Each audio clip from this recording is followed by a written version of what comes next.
एक ऐसे संत जिनका है सूर्य सा तेज, जिनके चरण रज से पाप तिमिर होता निस्तेज, जिनके वचनों में छलकती ज्ञान की गागर। श्री प्रमाण सागर जी के वाणी में है विद्या का सागर। नमो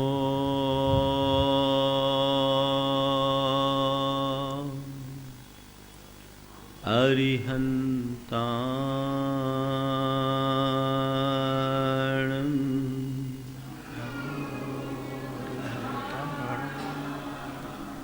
नमो सिद्धाणं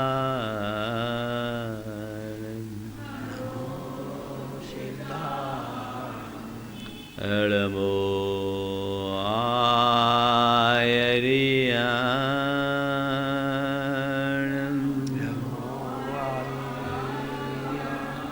नमो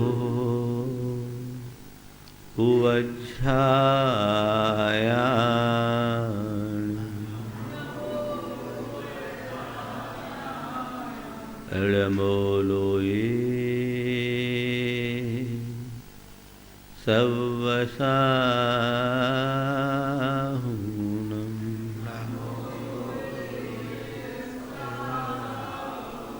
ऐसो पंचीनमो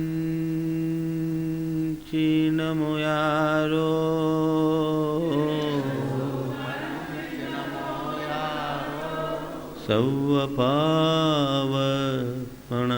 सवपावपणाशनु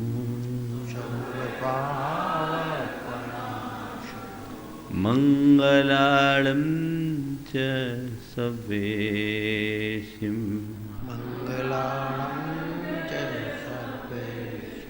परमं हो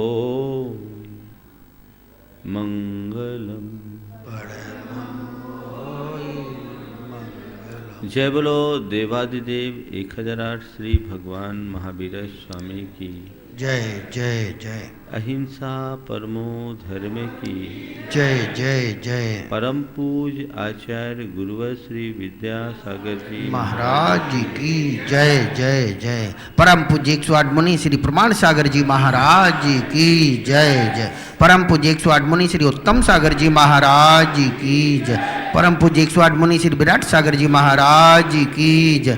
मुनि संघ की जय। धर्म का आधार रत्नत्रय है और रत्नत्रय का आधार सम्यक दर्शन है। विगत दिनों सम्यक दर्शन की भूमिका में चर्चा करते हुए मैंने आप सबसे 4 बातें की थी। भ्रम, मर्म, कर्म और धर्म। वस्तुतः हमारी जो धर्म यात्रा है वो भ्रम से यथार्थ की यात्रा है।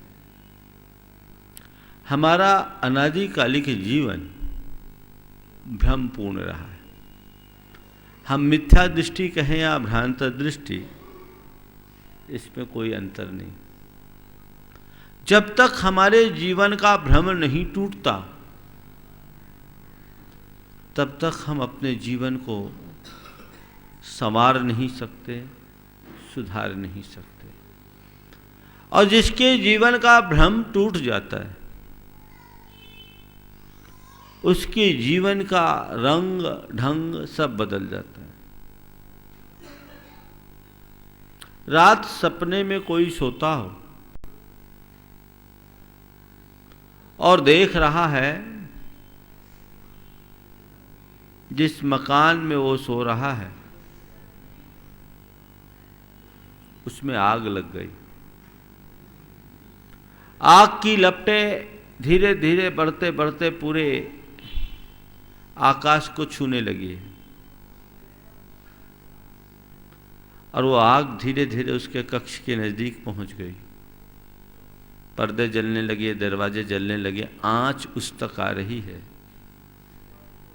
और वो व्यक्ति एकाएक चीख उठा है।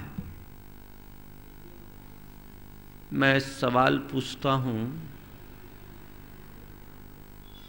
उस आग को बुझाने में कितना पानी की आवश्यकता है? उस आग को बुझाने के लिए कितने पानी की जरूरत है? एक बूंद पानी की जरूरत नहीं है। क्या जरूरत है? केवल झकझोर के जगा देने की जरूरत है। और हमने यदि उसे जगा दिया, जागते ही आग बुझ जाएगी। मैं आपसे पूछता हूं, जागने के बाद उसकी चीख रहेगी, उसकी व्याकुलता होगी, उसकी बेचैनी और व्यग्रता हमको देखने को मिलेगी? क्यों? सपना था जो एक भ्रम था, यथार्थ नहीं था। जाग गए, यथार्थ का बोध हो गया। अरे जिसके पीछे मैं रो रहा था वो तो कुछ था ही नहीं।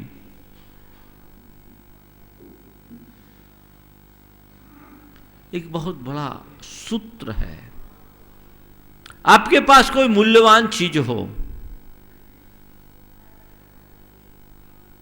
और वो खो जाए, और आपके मन में भ्रम हो कि मैंने इसे घर में रखा था, नहाते समय बाथरूम में रखा था, 25 चक्कर लगा लिए बाथरूम के, नालियों के अंदर भी देख लिया, नहीं मिला। आकुलता? वो चीज नहीं मिली, आकुलता है। अचानक कोट की जेब में हाथ गया, पता लगा कोट में पड़ा है, चीज पा गए। अब क्या हुआ? चीज खोई थी कि खोने का भ्रम था? चीज के खोने का भ्रम जब तक था तब तक आकुलता थी। भ्रम टूटा, आकुलता खत्म। सड़क चलते एक व्यक्ति का एक्सीडेंट देखा, सिर कुचल गया। बाइक आपके बेटे जैसी है, कपड़ा आपके बेटे जैसा है, क्या फील करोगे? मेरा बेटा तो नहीं है। रोना धोना चालू होगा कि नहीं? ईमानदारी से बोलना। बाइक है, नंबर दिख नहीं रहा है, बाइक बुरी तरह कुचल गई है, बेटे का चेहरा छत बिच्छत है, वो ऑन स्पॉट मर चुका है, कपड़े वैसे ही, जूते वैसे ही, और बेटा इसी रास्ते पर गया था। बोलो क्या फीलिंग होगी? रोगे कि तटस्थ रहोगे? हाँ, रोएंगे। लेकिन इसी रुदन के बीच कहीं से तुम्हारा बेटा आ गया, बोले पापा आप कहां? अरे बेटा तू यहां। अब क्या होगा? क्या हुआ? समझ में आई बात? भ्रम था कि वो मेरा बेटा है, इसलिए दुख हुआ। तो जहां भ्रम है वहां दुख है, और जहां यथार्थ का बोध है वहां सुख है। मैंने आप सबसे 4 प्रकार के भ्रम की बात की थी। आज उसी क्रम को आगे बढ़ाऊंगा और ये श्रृंखला लंबी चलेगी। पहला भ्रम,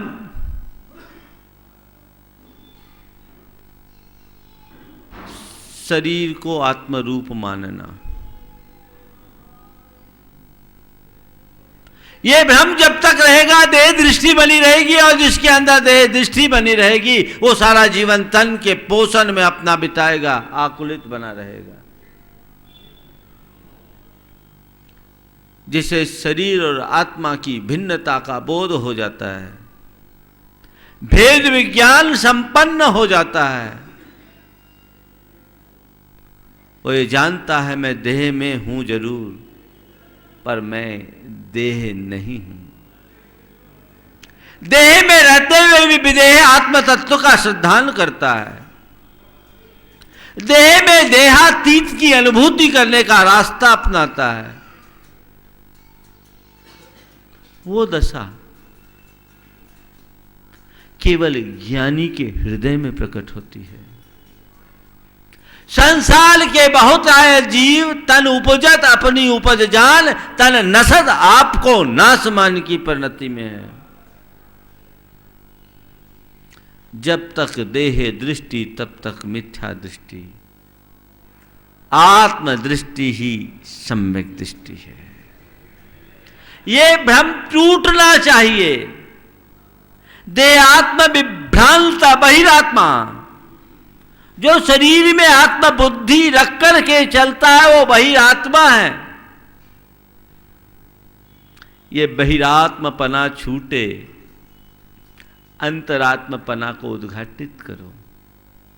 अनादि से संस्कार कुछ ऐसे हैं जिसके कारण हमारी बुद्धि देह जगत से परे आत्म जगत की ओर जाती ही नहीं है। तू चेतन, यह देह अचेतन, यह जड़ तू ज्ञानी, मिले अनादि यतन ते बिछड़े, ज्यों पै अर पानी। ये भ्रम जिस दिन टूट जाए उस दिन शरीर पर चाहे कितनी भी घटना क्यों न घट जाए, मन विचलित नहीं होता। कहने को लोग कह देते हैं शरीर भिन्न है आत्मा भिन्न है, शरीर भिन्न है आत्मा भिन्न है।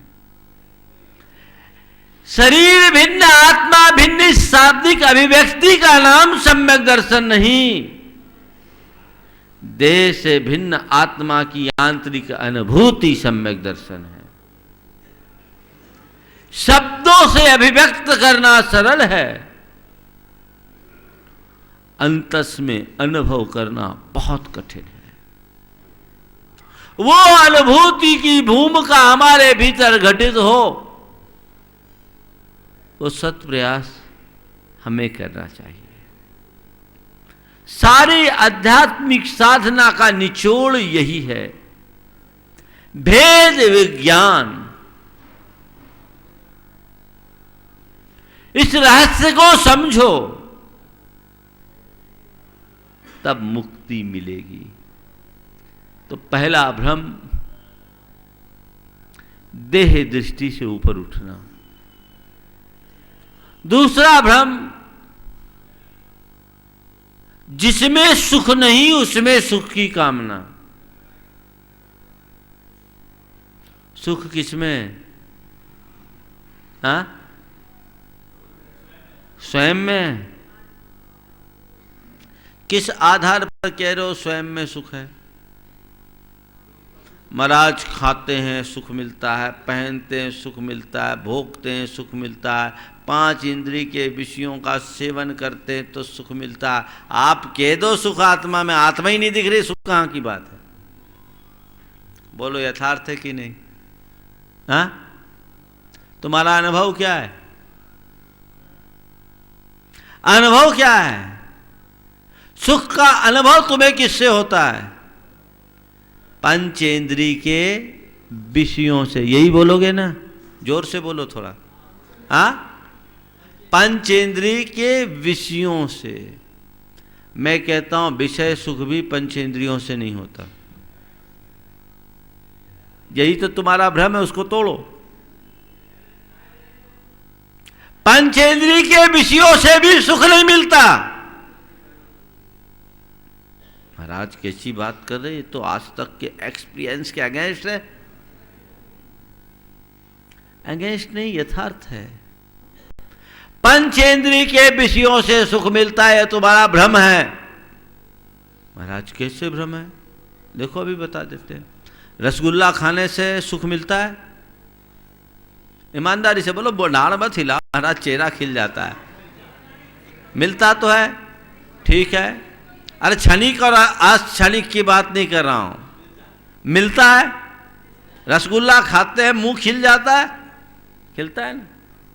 हाँ, मुंह में रसगुल्ला डालो और जीभ टेस्ट लेने में अक्षम हो तो बोलो, तो रसगुल्ला से सुख मिला कि जीभ से मिला? बोलो। हाँ, मैं कोई तुम्हारी प्रशंसा करे, प्रसन्नता होगी? होगी? और खूब प्रशंसा करूं तुम्हारी अपने जी भर कर तुम सुन ना पाओ तो बोलो। तो मेरे किसी की प्रशंसा करने पर प्रसन्नता आई कि उस प्रसन्नता को कान से सुनने पर आई? हाँ, क्या बात हुई? कान से सुने। देखो, एकदम अपनी बात पर कायम रखना। जीभ से चखते हो तो स्वाद आता है, कान से सुनते हो तो मजा आता है। खूब सुंदर दृश्य है, तुम्हें दिखाई ना पड़े तो मजा आता है। तो दृश्य से मजा आया कि देखने से मजा आया? देखते किससे हो? बहुत बढ़िया सुगंध बह रही और सर्दी लगी हो, नाक से गंध ना आए तो? हाँ, बोलो, क्या हुआ? नाक से गंध ना आए, गंध का आनंद आएगा? नहीं आएगा। खूब तुम्हारे पांव दबाए जा रहे हो और पांव सुन्न हो तो आभास होगा? तो क्या मतलब निकला? तुम्हें जो 5 इंद्री के विषयजन सुख मिला, वो विषय से मिला कि उसके संवेदन से मिला? किससे मिला? और संवेदन करने वाला कौन है? आत्मा। तो सुख का आधार आत्मा है कि ये जड़ पदार्थ है?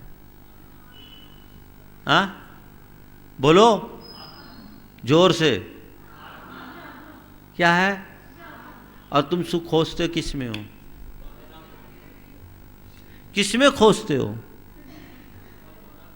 जो वस्तु जहां नहीं है उसे वहां खोजोगे तो क्या कभी मिलेगी? हाँ, मिलेगी? एक बूढ़ी अम्मा कुछ खोज रही थी, पूछा माँ क्या खोज रही हो? बोले बेटा मेरी सूजी खो गई है, सुई खोज रही हूं। तो अम्मा यहां अंधेरे में सुई कहां मिलेगी, उजाले में खोजो। हाँ बेटा तू ठीक कहता है, ऐसे ही बुढ़ापा, आंखें कमजोर है, उजाले में खोजती हूँ। और जाकर के लैंप पोस्ट के नीचे खोजने लगी। एक दूसरा आदमी गुजरा, बोला माँ क्या खोज रही? बोले बेटे सुई खोज रही, सुई खो गई। तो सुई खो गई, कहाँ खोई थी? बोले घर में। तो यहां क्यों खोज रही? बोले घर में अंधेरा है। उसने कहा उजाले में खोजो। क्या कहेंगे उसको? हाँ, तो उस बुढ़िया का कोई संस्करण तुम्हारे भीतर है कि नहीं? थोड़ा देखो, किसी न किसी रूप में वो बुढ़िया भी तुम्हारे भीतर बैठी है। जो चीजें जहां है उसे वहां खोजो। आचार्य कुंद कहते हैं कि वास्तविक सुख ज्ञान स्वरूप आत्मा में है, लेकिन हमारे इस ज्ञान में हमारे अंदर के राग देश से प्रभावित मन चंचलता लाता है। मन हमें विषयों की ओर दौड़ाता है, जिनकी ओर भागने से हमें आकुलता होती है। प्रयत्न करने के उपरांत इष्ट विषयों की कदाचित पूर्ति भी हो जाती है, पर तृप्ति नहीं हो पाती। क्यों नहीं हो पाती? क्योंकि पूर्ति होते ही मन के अंदर दूसरी चाह प्रकट हो जाती है। और यही हमारे दुख के दुख का कारण है। इसे जो समझ लेता है वो कभी भटकता नहीं। दुख का कारण किसका है? जिसके हृदय में जितनी चाह वह उतना दुखी। एक व्यक्ति को मनोनुकूल सामग्री मिल गई, फिर भी वह अन्य विषयों की प्राप्ति के लिए बेचैन है। और एक व्यक्ति जिसके मन में कोई इच्छा नहीं, कौन सुखी है? तो इच्छातीत होने में सुख है कि इच्छा की पूर्ति करने में सुख है? तो तुमने कौन सा मार्ग चुना, इच्छातीत होने का कि इच्छा की पूर्ति का? बोलो बोलो, कौन सा मार्ग चुना? क्यों राजकुमार? इच्छा की पूर्ति का। अब तक की जिंदगी की कितनी इच्छाएं पूरी हो गई?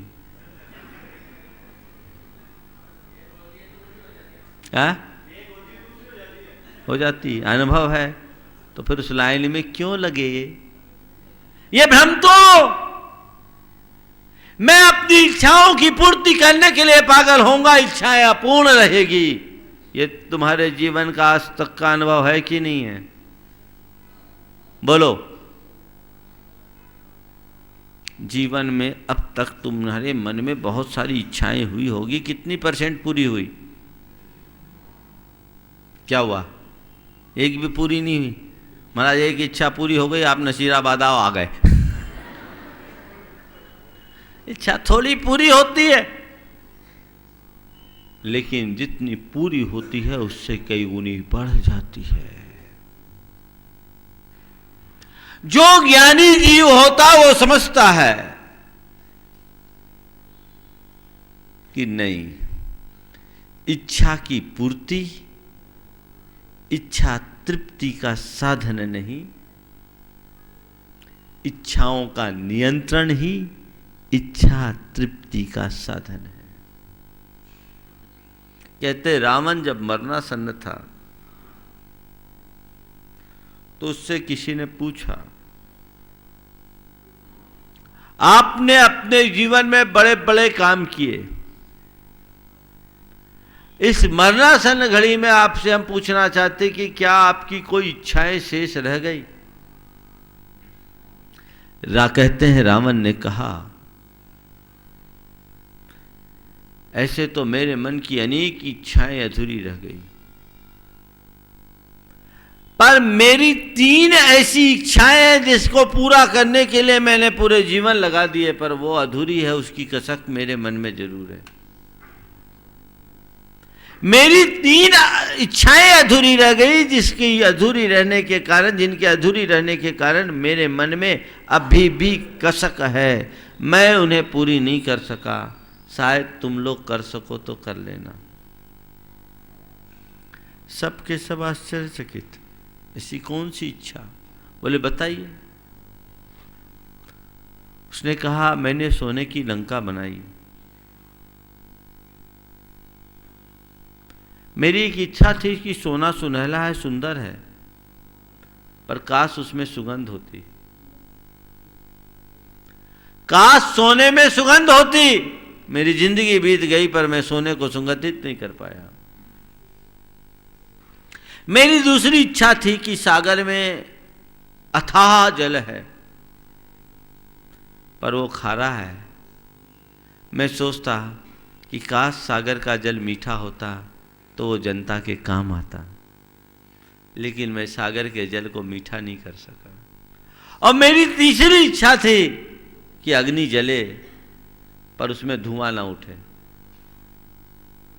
अग्नि जले पर उसमें धुआं ना उठे। मैंने अपनी सारी जिंदगी खपा दी, पर निर्धूम अग्नि प्रकट नहीं कर पाया।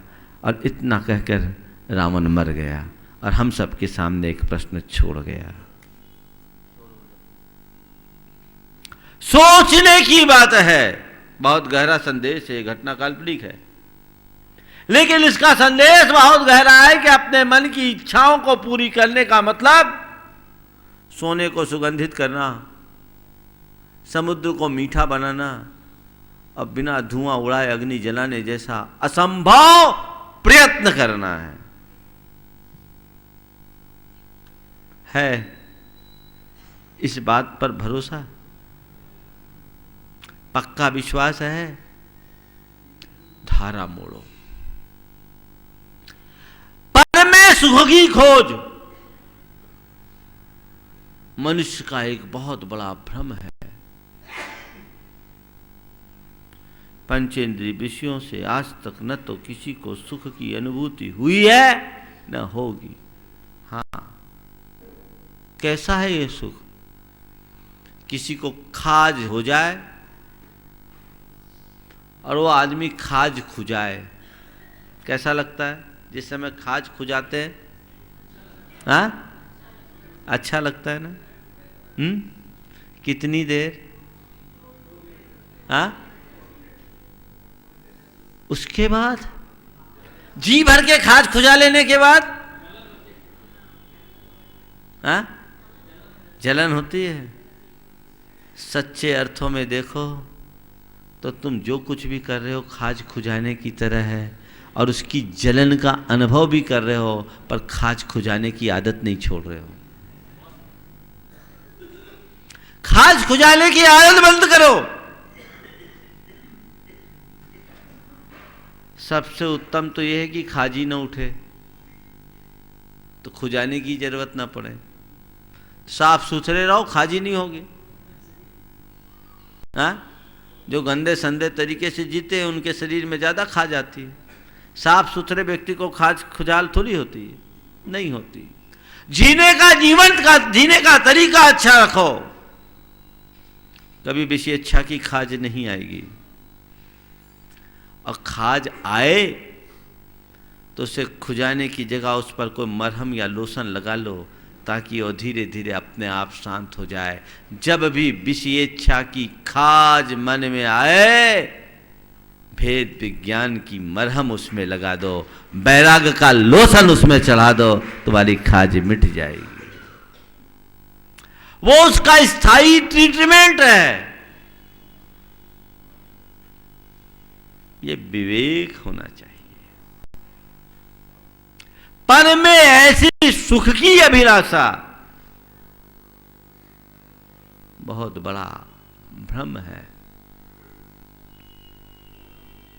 अपने घर को देख बावरे, सुख का जहां खजाना रे, क्यों पर में सुख खोज रहा तू, क्यों पर का दीवाना रे। विनय कुमार पथिक का ये गीत बड़ा प्रेरक है, आनंद लीजिए, अपने घर को देखिए। मैंने अभी आप सबसे कहा कि वास्तविक सुख का अनुभव तो तुम्हारे ज्ञान से होता है, और ज्ञान खुद सुख स्वरूप है। उसकी तरफ देखो, उसको पर से जोड़ने का प्रयास क्यों कर रहे हो?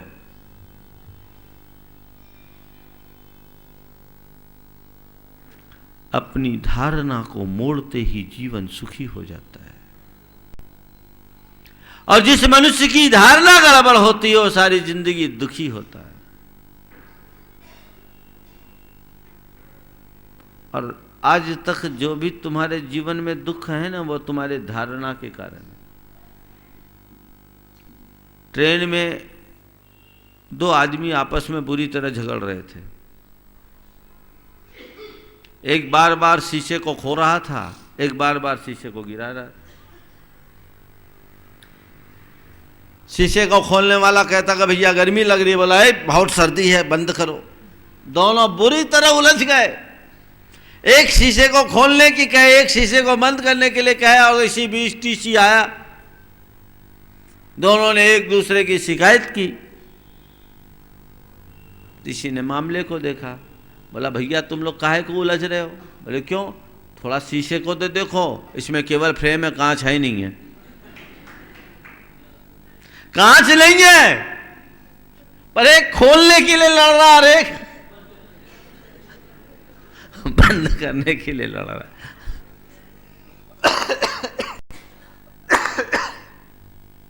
ये है भ्रम। कोई करोड़पति आदमी करोड़पति होने के बाद भी अपने आप को भिखारी माने तो हम क्या कहेंगे? भिखारी मानेंगे तो क्या कहेंगे? करोड़पति है पर भिखारी है, क्यों?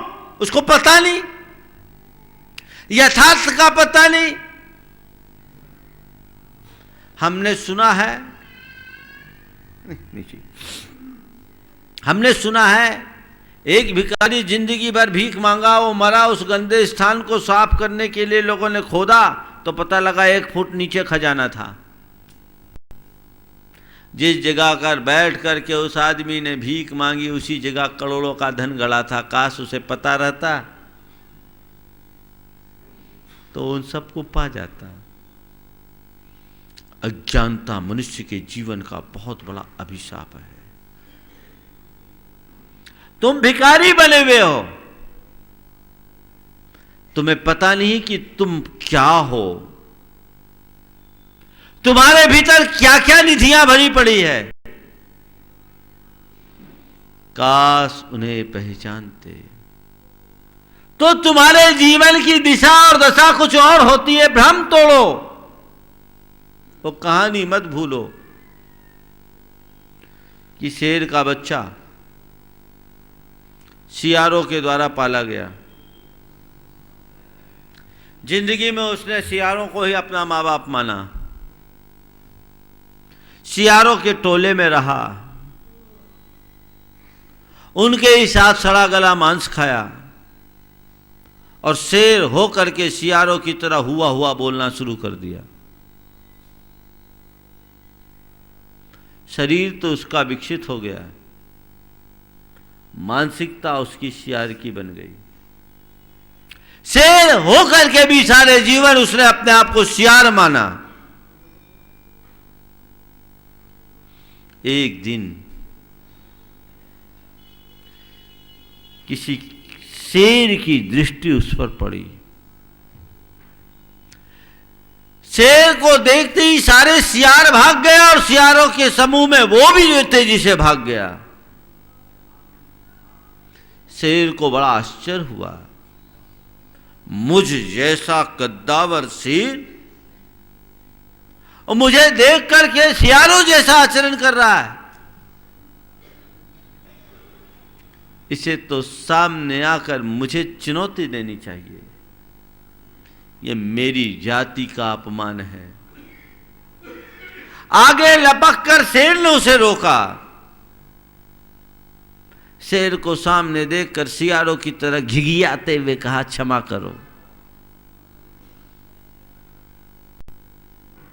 शेर ने कहा, अरे तुझे शर्म नहीं आती? तू शेर होकर के सियारों जैसा आचरण कर रहा है, आश्चर्य है। अरे महाराज मजाक मत करो, मैं कहाँ का शेर, मैं तो जन्म से सियार हूं, सियारों के बीच पला बढ़ा। मैंने अपने आप को सियार के अतिरिक्त और कुछ जाना नहीं, माना नहीं। शेर ने कहा, मैं तुझे तेरे पास मजाक करने के लिए नहीं आया, तुझे यथार्थ का एहसास कराने के लिए आया। तू भ्रम तोड़, सियारों के टोले को छोड़, तू शेर है शेर।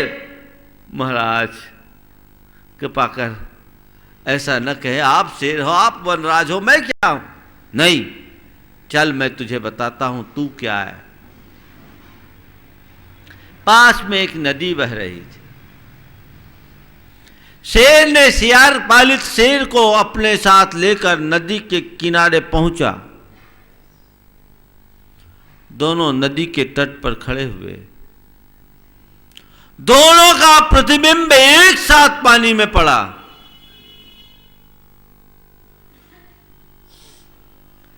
शेर ने सियार पालित शेर को समझाते हुए कहा, देख तुझ में मुझ में क्या अंतर, तू शेर है कि नहीं? वो आश्चर्यचकित, अरे एकदम हूबहू साम।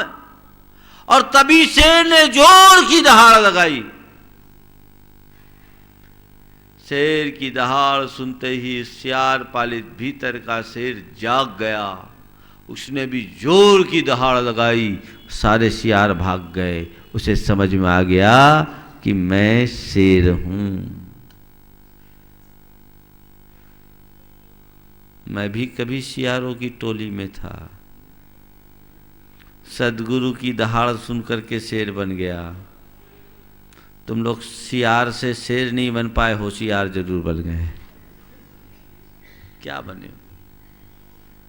पहचानो, संसार का हर प्राणी अपने आप में शेर है, पर सियार जैसा आचरण कर रहा है। भ्रम टूटना चाहिए। जब तक उस सियार के मन में, शेर के मन में सियार होने का भ्रम था, अपने आप को सियार माना। जब उसे यथार्थ का बोध हो गया कि मैं शेर हूं, पल में जीवन का रंग बदल गया। जब तक तुम्हारे अंदर देहाश्रित बुद्धि होगी, शरीर में आत्मबुद्धि होगी, पर में सुख की धारणा होगी, तब तक तुम उसी इष्टानिष्ट संयोग वियोग में सुखी दुखी होते रहोगे। आप लोग भगवान की स्तुति में बोलते हो, मैं भ्रम्यो अपन पौ विसर आप, अपनायो विधि फल पुण्य पाप, आकुलित भयो अज्ञान धार, जो मृग मृग तृष्णा जानिवार,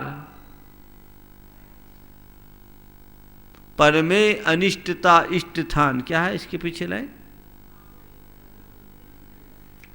मैं भ्रमो अपन पर विसर, अपन पौ विसर आप, अपनायो विधि फल पुण्य पाप, निज को पर का करता पिछान, पर में अनिष्टता इष्ट थान, आकुलित भयो अज्ञान धार, जो मृग मृग तृष्णा जानिवार।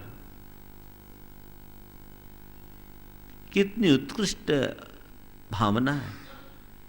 हे भगवान, आपके समक्ष आकर खड़े होने के बाद आज मुझे अपने जीवन की असलियत का पता चला।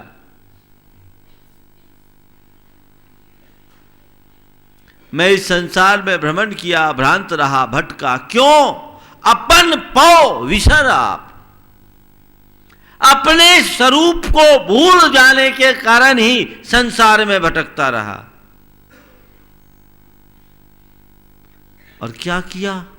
अपनायो विधि फल पुण्य पाप, पुण्य पाप रूप कर्म के फल को ही अपना मानकर उसमें ही रम गया।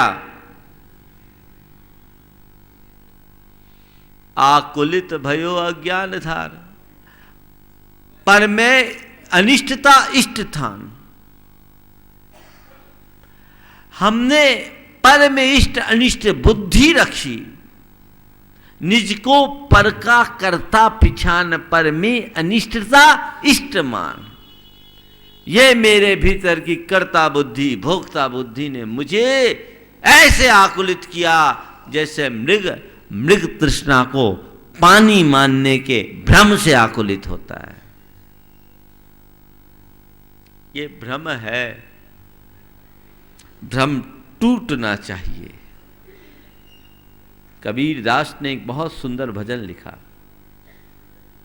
अपन पौ आपहु विसरो, अपन पौ आपहु विसरो, जैसे स्वान कांच मंदिर मह, भरमते भूखी मरो, अपन पौ आपहु विसरो, जो केहरी बपु निरख कूप जल, प्रतिमा जान परो, वैसे ही गज फटक शिला मणि, दस ननियानी अरो, अपन पौ आपहु विसरो, मरकट मूठी स्वाद नहीं बिहुरे, मरकट मूठी स्वाद नहीं बिहुरे, घर घर रटत फिरो,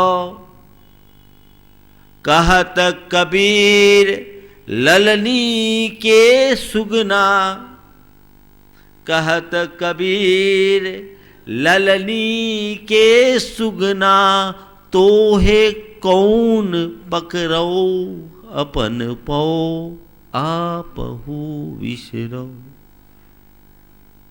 बहुत सुंदर अभिव्यंजना है, बड़ी गहरी प्रेरणा है। कबीर कह रहे हैं कि तुम जो दुखी हुए अपने पौ यानी स्वरूप को बिसर जाने के कारण हुए हो। तुम्हारे दुख का कारण कोई और नहीं, तुम्हारे मन का भ्रम है। भ्रम टूटते ही दुख सुख में परिवर्तित हो जाएगा, शांति शांति में परिवर्तित हो जाएगी और अवसाद आनंद में बदल जाएगा। पहचानो, उदाहरण दिया, जैसे स्वान कांच मंदिर में भरमते भूख मरो। एक कांच के महल में कुत्ता घुस गया। कुत्ता घुसा, ऊपर कांच, नीचे कांच, आगे कांच, पीछे कांच, दाएं कांच, बाएं कांच, सब तरफ कांच कांच कांच, कांच की दीवार, कांच की छत, कांच का फ्लोर। अब क्या हुआ, कुत्ता घुस तो गया, देखा चारों तरफ हजारों कुत्ते, घबरा गया, अरे मैं कहां फंस गया, डरा। और प्राय जब इंसान डरता है तो सामने वाले को डराने की कोशिश करता है। जोर से भौंका, जब उसने भौंका तो एक साथ हजारों कुत्ते उस पर भौंक पड़े। कहते हैं वो कुत्ता रात भर भौंक भौंक कर मर गया। सुबह जब उस महल का दरवाजा खोला गया तो कुत्ते की लाश पड़ी थी, और सबकी सबसे चौंकाने वाली बात ये थी कि उसकी लाश सैकड़ों जगह से छत बिच्छत थी। सवाल है, उस कुत्ते को छत बिच्छत किसने किया? किसने छत बिच्छत किया?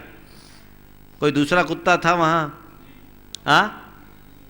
सब प्रतिबिंब था। काश उस कुत्ते को पता चलता ये सब भ्रम है, यथार्थ नहीं है, आराम से सोता, मजे में रहता। लेकिन जो प्राणी भ्रम को यथार्थ मान लेता है वो कभी सुखी नहीं होता। जो केहरी बपु निरख कूप जल प्रतिमा जान परो, बहुत सुंदर उदाहरण दिया। वो कहानी आप सबको पता है, खरगोश और शेर वाली। पूरी कहानी नहीं सुनाऊंगा, टाइम हो जाएगा। खरगोश और शेर वाली कहानी, ये कहानी से साथ एक मेरा प्रसंग जुड़ा हुआ है। जब मैं क्षुल्लक अवस्था में था, बंडा में एक बार गुरुदेव की आज्ञा से हमारा प्रवचन हुआ। उनके पहले 1987 की बात है, हमारी शुरुआत थी। हमने सम्यक दर्शन ज्ञान चारित्र पर श्रद्धा, विवेक और आचरण की चर्चा की, और मैंने विवेक की बात की। अब उस समय तो कुछ ज्ञानवान था नहीं। विवेक के लिए हमने प्रयोग किया समीचीन विवेक और असमीचीन विवेक। विवेक हमेशा समीचीन होता है, असमीचीन होता है वो विवेक ही नहीं। अब उसके बाद गुरुदेव का प्रवचन हुआ, उन्होंने एक विवेक शब्द को पकड़ा, उनका पूरा प्रवचन विवेक पर हुआ। विवेक का मतलब है जो वास्तविकता का बोध करा दे, जो निज पर का ज्ञान करा दे। और ये कहानी उन्होंने सुनाई थी शेर वाली। पूरा प्रवचन इसी पे हुआ था कि जंगल में शेर का आतंक था।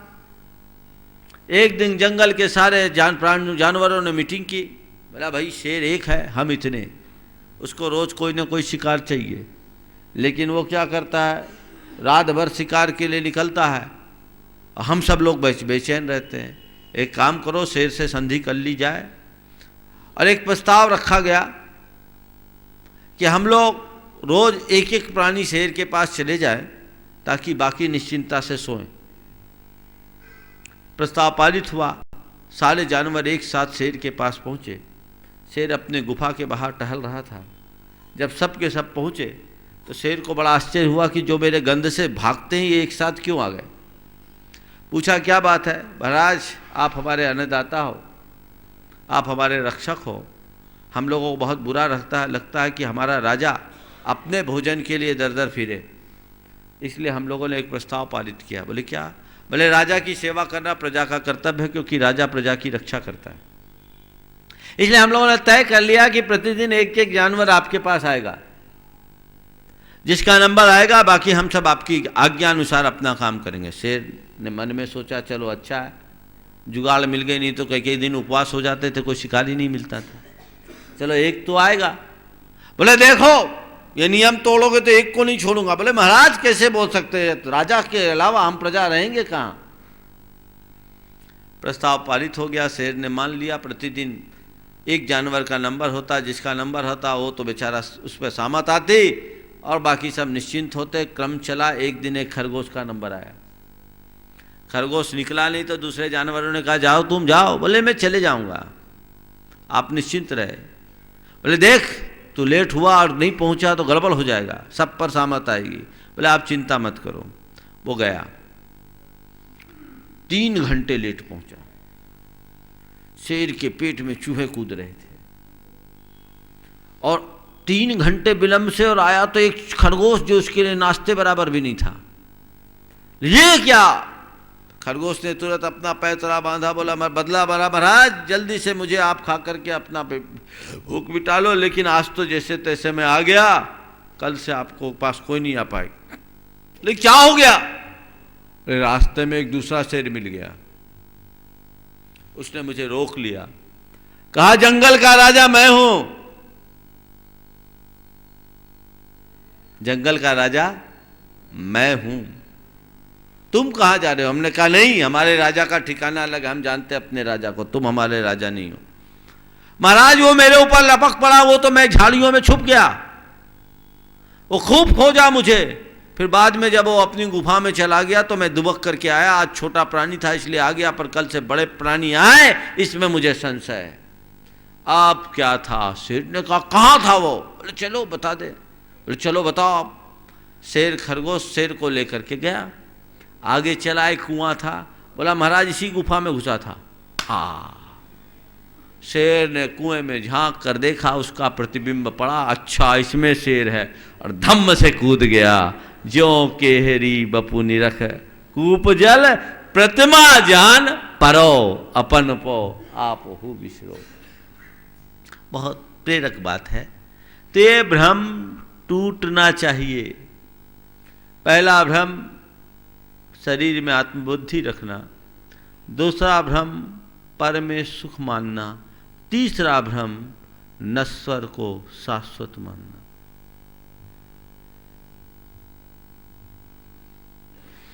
तुम्हारे पास क्या है जो स्थायी है? बोलो, कुछ है? लिख तो स्थायी पता, जो स्थायी उसका पता नहीं और स्थायी पता लिखते हो। परमानेंट एड्रेस, हाँ क्या स्थायी है? देखो,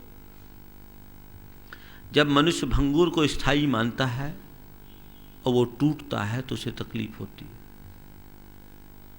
और क्षणभंगुर को क्षणभंगुर मानो, टूट जाए फूट जाए कोई फर्क नहीं पड़ता। आपने देखा बच्चे, छोटे बच्चे बैलून से खेलते हैं, खेलते खेलते अगर उनका बैलून फूट जाता है, बच्चा रोता है। और बड़े क्या कहते हैं? अरे बेटे फुग्गे तो फूटने के लिए होते हैं, दूसरे आ जाएंगे। क्यों? बच्चा रो रहा, आप नहीं रो रहे, क्यों? क्योंकि आपको पता है ये नासवान है। अब बच्चे को पता है कि वो स्थायी है ना? तो बच्चों के फुग्गे रोज फूटते हैं, उन छोटे फुग्गे के फूटने पर तुम बच्चों को समझाते हो, अरे संसार का जितना भी संयोग है सब एक फुग्गे की तरह है, फूट रहा है तो रोते क्यों हो? जब तक अनुकूल संयोग की हवा उसके भीतर है तब तक वो फूला फूला दिखेगा। संयोग बदलेंगे, फूट जाएगा। रो मत, संसार का हर संयोग एक फुग्गे की तरह है,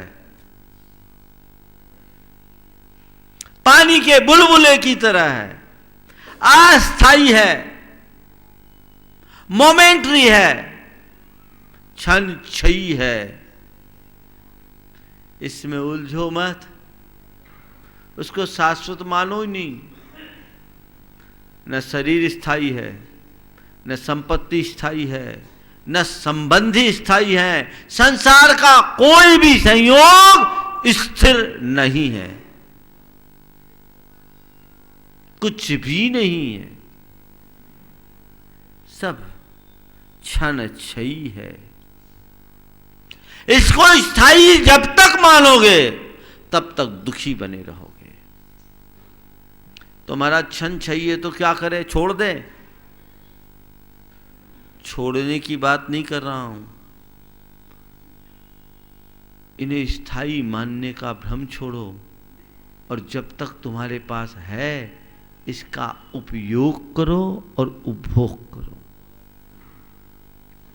तुम सोचोगे मैं कल कर लूंगा, कल कर लूंगा, कल आएगा ही नहीं, करोगे कब?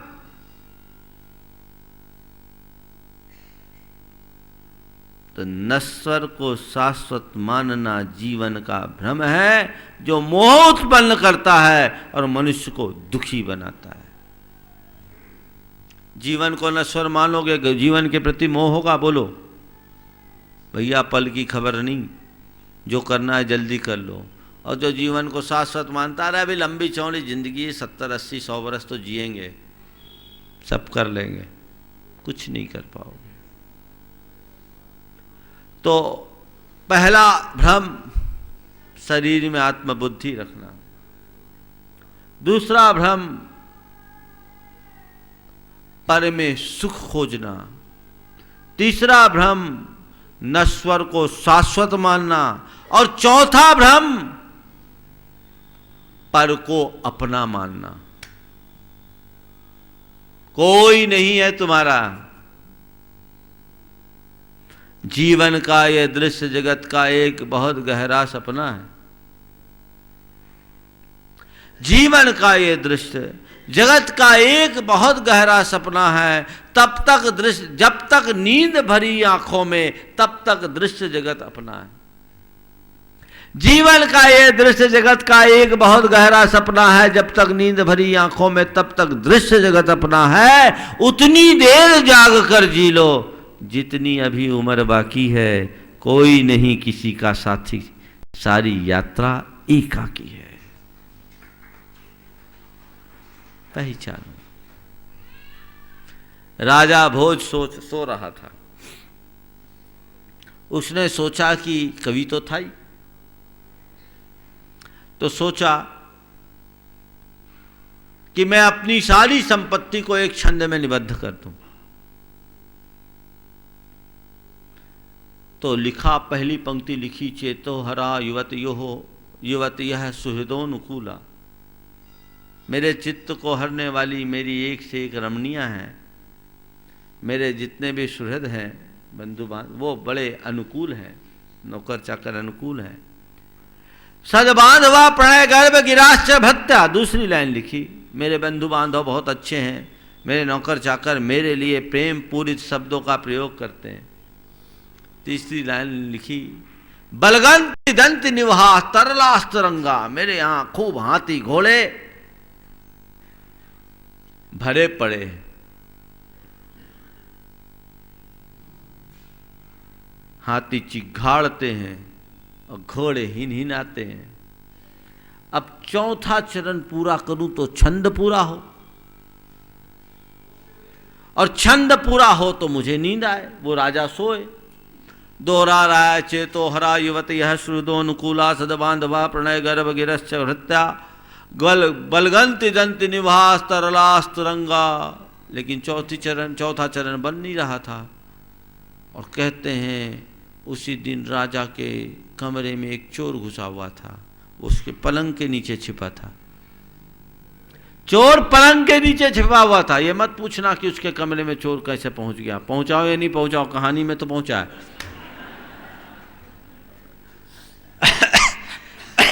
पलंग के नीचे चोर, और जैसे ही राजा ने कहा चेतो हरा युवती है सुहृदोनुकूला सदबांधवा प्रणय गर्भ गिरश्च भृत्या बलगंति दंत निवास्तरास्तरंगा, तो नीचे से आवाज आई सम्मीलने नयनियो नहीं किंचिदस्ति, आंखें मुंद जाने के बाद कुछ भी तुम्हारा नहीं है। राजा चौंका, हड़बड़ा कर उठा, ये क्या, कौन है, किसने बोला? बोला अभय हो तो मैं बाहर आऊं। हाँ अभय है, बताओ। उसने बोला तुमने तो मेरी आंखें खोल दी, तुम हो कौन? बोला मैं चोर हूँ, चोरी के इरादे से आया था। बोले भैया तू ले जा, तूने सच बता दिया, जीवन के यथार्थ का बोध करा दिया। अभी तक मैंने सबको अपना मान रखा था, मेरा मकान, मेरा राज, मेरी सत्ता, मेरी संपत्ति, ये सब कोई किसी की नहीं है। प्राण निकल जाएंगे, सब खत्म हो जाएगा, मेरा क्या है? कुछ भी नहीं है।